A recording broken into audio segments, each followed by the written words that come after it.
And for y'all coming in your presence, but what's special as a pastor is to have the family to share like they did. Because I didn't get to know Mary like I wanted to. I wished I would have. But just to have like Jennifer share about Mamaw, that was mine. I had a Mamaw too, you know. And then Jerry, it's called mine was called a go get to the peach tree switch, all right? That's the one that's been around you, all right? You know, and David, even in your story, just the things that you did, it's just that connection. As a pastor, it makes it so much easier for me to get up here to share because that comes from their heart, and the poem was just perfect. And Marcy, thank you for the song. I wished I could play the piano. That was one of my Mamaw's regrets. She begged me, and I said, "Nah, no football player plays a piano," so I never did. How I did find out is as they called and as we got together and we visited, and I don't know if you've ever been in a service where the preacher's talking and it seems like it goes on forever and ever and ever, it just drags. But then if you ever been in a service that the preacher's talking, then you look down and it's been 2 hours later and you're going, wow, how did that happen? Because it was just so connected. Well, that's how I felt with the family yesterday. When we got together and met, we was having trouble because I was going this place, they were going this place, traffic, everything else, the rain and everything else that was making it difficult. And when we got together yesterday, it truly felt like family. I mean, we sat there, we were supposed to just meet at 1 o'clock and be done in just a little bit of time. And we looked at the clock at 3 o'clock. It was 2 hours later, and we had just had a blast. We were talking, we were laughing, we were telling about stories, and they've already shared some of it with you. And I'm just going to kind of touch on how I got connected with it. The thing that was really special that I did find out, my mother had always told me that I was kin to y'all. But when I was younger, I never did pay attention to the connection. It didn't register with me because some of the grandparents, or my great-great-grandmother, it didn't register because I didn't really know them. And then as we got to visiting, well, I found out again that y'all's grandmother, Bessie, was a hopper. Well, then my great-great-grandmother was a hopper. And that's how the connection came. And so we just realized, wow, we're kin, and so we really did have a good time, and I appreciate it. But we really, truly do come here to celebrate her life. And because of her relationship with Jesus, it makes it so much easier because it is such a celebration. It's just a great time because, again, we know that she was a gift to her mom and dad, to Howard and to Bessie. It was a gift. We know all children are gifts. There's such a blessing. And she came here to this earth in 1922 in that community of Celtic. I never knew it was called Celtic till you started describing it. It's the hills over between Howe and Top Head. Didn't know it. And then as I started visiting with my family and started talking about it, it was interesting how that little bit small community, on how it connected even with my family that I didn't even realize it. My father, in the schoolhouse that they went, there was a one-room schoolhouse down there. Well, my grandmother and them, Mamaw and Gramps, they bought that or got to rent that or live in it, and he put up the walls because it was a one-room schoolhouse. Well, he'd come in and put up walls to make it accommodating to have a home there. Well, my parents, my dad, when he was young, they lived there in that house. And then they actually worked for Floyd Smith and farmed for him. And as we were sharing, one of the things that was interesting, if you've ever been to Howe, and at the old middle school there, you used to have the 2 merry-go-rounds. Well, one of those merry-go-rounds came from that Celtic school. Because I remember when Daddy and I was talking about it, Daddy made the comment, he goes, yeah, he says, man, I was upset when they came and got that merry-go-round and they moved it to Howe. And I said, yeah, but you don't understand. Man, there was a whole lot of time spent on that merry-go-round in Howe schools when I went to school there. How many hours we just spent. Now they won't even let you have one because, somebody got killed, but back then, it was just great. I was never, just the memories there. But again, as it was consolidated, we see that again, that as they shared with you how Glenn David, as they met, and it was an interesting story again as we talked about that and as they shared. But you know, here's something that they didn't, I don't think, highlight it. They were together for 70 years. Wow. Was that not a blessing? Is that not something just to simply to brag about? And it's just amazing. I asked them because we was talking, because a lot of couples, and again, some of y'all may know I've done several funerals of older couples. Most all of them got married in Durant. You know why they got married in Durant?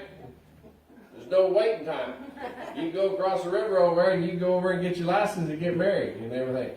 But Glenn and Mary didn't have to go over there. Somehow they had an arrangement with a pastor, I think here in Sherman, as y'all shared with me. And then as I was talking with my aunt last night, she believed that I think my grandparents, Keith and Mary Jo Watkins, actually went with them. They went with them, and so it was just interesting. And just look how your world just shrinks, you know, when you start visiting and talking. I know even with Miss Finney here, I'm sorry, I'm still always going to call you Miss Finney.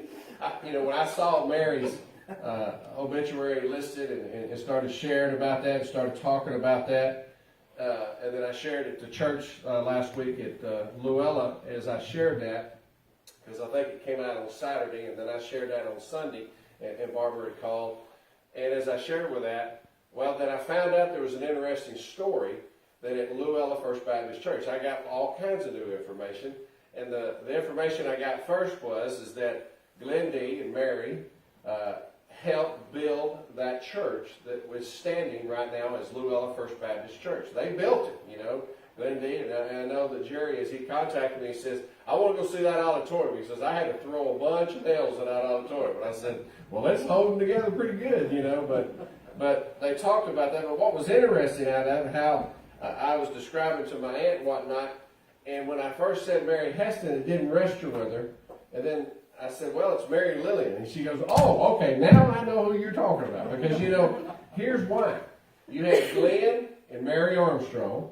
You had Glenn and Mary Jane Morphew. Then you had Glenn D. and then Mary Lillian Heston. Now, how many times would you can figure that you're going to have a Glenn and a Mary in a church? I mean, that would be pretty tough to remember as a pastor which one you're talking about. So I think they used their middle names, and I think everybody was using Mary around there, because I think there was even some more Marys. But I know that as we had shared and talked that Mary and my grandmother, they both worked at pools. It was just a job that you had to do to pay. And I think, again, they were friends at that point. And I think that as Mary finished up her working before she retired, I think she finished up at TI. And again, that's the job that paid. But really what she was known for in these parts have been her and was their singing. And there's nothing better than, to me, when you got a duet of a husband and wife that can sing. You don't get that a whole lot anymore, but when you do, there's just something special about that. And as we started talking and sharing, one of the things they shared with me, and some of you remember, we've even mentioned it already at the radio station here, AM 910, which was KRRV, I think is what it was. You shared with me that it was in the old Grayson building, I think downtown. Then actually the radio station moved out there across from Grandy's, the old mall, you know. And but anyhow, they actually would go up there and get to sing as a couple, and they would broadcast it, you know, and do that. And by their singing, because they loved to do that, that was a gift that God had given them, and they would share it. They'd sing many times at the church services. They would sing at weddings. They'd even go to the care homes, and they would share, and the people would just love it. I love to have that. But Mary's really true passion, as you shared, was her family. I mean, it was her family. And I wished I got to know her more personally, but just simply reading the stories and hearing the stories, it's obvious, you know, that she loved her family. She had 2 boys, and again, I got 2 boys, and so I know exactly how that is. You know, it's amazing in the Hawkins family. My dad was an only son. He had 2 boys, me and my brother. Then my brother had 2 boys, and then I had 2 boys, and then my oldest son has 2 boys, and then my youngest son has a boy, and then finally, one of them finally had a girl, and so now, just like Janie was talking about, she's the princess, you know, she gets everything, you know. But here's the other thing. Here's what is interesting to me. I got 3 grandchildren, and I just love them to death. Grandsons, let me just put it that way, grandsons. But she had 10. Then she had 18 great-grand, and 2 great. What a blessing. I can't imagine. You almost don't have enough days in the month to cover all of that, you know. I mean, 1 a day and everything. But she did. She really did. She loved her family. And the stories of the cooking and the sugar, and you know, I go to Mama's, and it didn't matter if I showed up at 10 o'clock at night. She goes, "What do you want, Bobby Wayne?" And I said, "I want some pancakes." You know, she made me pancakes. It's just something special about Mama's house that you got that. But here's the thing that I could tell from the stories that we shared, that she also loved being a substitute mom. She really did. Over at First Baptist Howe, about going to church, again, that she was a member for many, many years. Again, she had the title of a primary superintendent. Now, boy, that takes you back for a long time. Churches don't have that anymore. They barely even have a superintendent in Sunday school. So she was primary, which took care of the children, which she had pride. And she did that, for over 25 years. And then again, she'd sing in the choir. She'd use her gifts. She was an assistant. Now, I have to get with y'all later. But what is an assistant Sunday school teacher of a Hannah class? I don't know what a Hannah class is. Does anybody? Y'all tell me here afterward. I don't want to know what a Hannah class is. I guess there's something special. I know that they refer to it as the little lambs, which I know was the little precious ones. So, again, Mary was one of those that, you know, as a church member, she didn't believe that you didn't have to go to church. You get to go to church. And there's a difference there. There's a difference. And again, she was one of those church members that took care of the children. Now, let me share something with you as a pastor. That person that's got that heart and got that mission and got that on their heart is something so special. Because you know what? They just enhance the church so much by their just sweet, sweet spirit and their love. There'll be people come back. If you go back and you remember when you had your home children, how was that first feeling when you had to leave that baby a year for the first time with a stranger? Well, I can only imagine that Mary was just that one that you had no problem leaving your baby with. That's huge. And that is such a gift, such a blessing. And just to remember that. And I guess I think what was interesting in the stories that we talked, that she actually even kept a nursery through the week, kind of like Mom's Day Out, but she kept it all week long, I think for free, is what y'all said. She did it just to help everybody out, you know, because she loved it. What a heart. What a heart. And again, I know that all of us, as we come here, as we celebrate her life, and it's not hard from just the stories that we're told, that again, she loved the Lord with all her heart, all her soul, and her mind, and she loved others as herself. And again, those two are the 2 greatest commandments that Jesus Christ shared in the Bible about what we should do, is to love God and to love people. And she did. She did that all the time.